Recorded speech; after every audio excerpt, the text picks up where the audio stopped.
Monsieur le ministre des Affaires étrangères, l'Orient est compliqué, nous le savons, et il est parfois difficile de lire et de comprendre les tenants et aboutissants de l'imbroglio géopolitique et diplomatique qui y règne.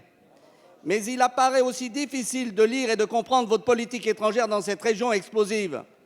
Vouloir la chute du régime de Damas est une chose, mais il faut s'interroger sur les conséquences de ce changement de régime pour la Syrie et les Syriens et le Liban.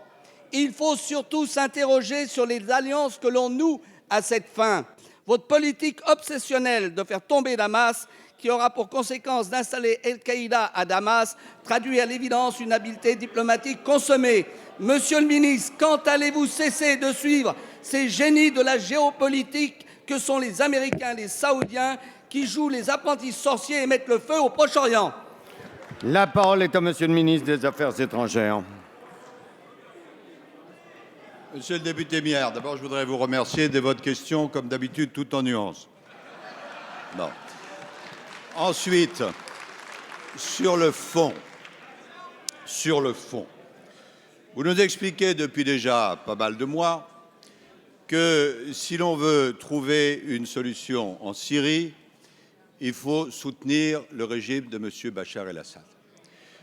Non seulement d'un point de vue moral, nous nous en sommes déjà expliqués, ce serait une infamie, car ce n'est pas parce qu'on reçoit des journalistes en costume cravate qu'on élimine le sang qu'on a sur les mains, mais d'autre part, sur le plan de la seule efficacité, il faut bien comprendre que M. Bachar el-Assad et les terroristes dont vous avez parlé, c'est l'avers et le revers d'une même médaille. Il n'y a qu'une solution, c'est la recherche de la paix, et la recherche de la paix passe par une solution politique, qui veut dire d'une part le soutien à l'opposition, non pas à l'opposition terroriste, mais à l'opposition qui accepte que toutes les communautés soient présentes en Syrie, et d'autre part, Monsieur Miard, le soutien à une solution avec l'opposition et des éléments du régime, je le dis clairement, sans M. Bachar el-Assad. C'est ce dont nous discutons avec les Arabes, avec les Américains, et je vais vous faire plaisir, Monsieur Miard, avec les Russes. Et c'est la seule façon dont nous pouvons avancer. Vous critiquez la politique de la France, elle n'a qu'un objectif, rechercher la paix, et la recherche de la paix, Monsieur Miard, ça n'est jamais une erreur.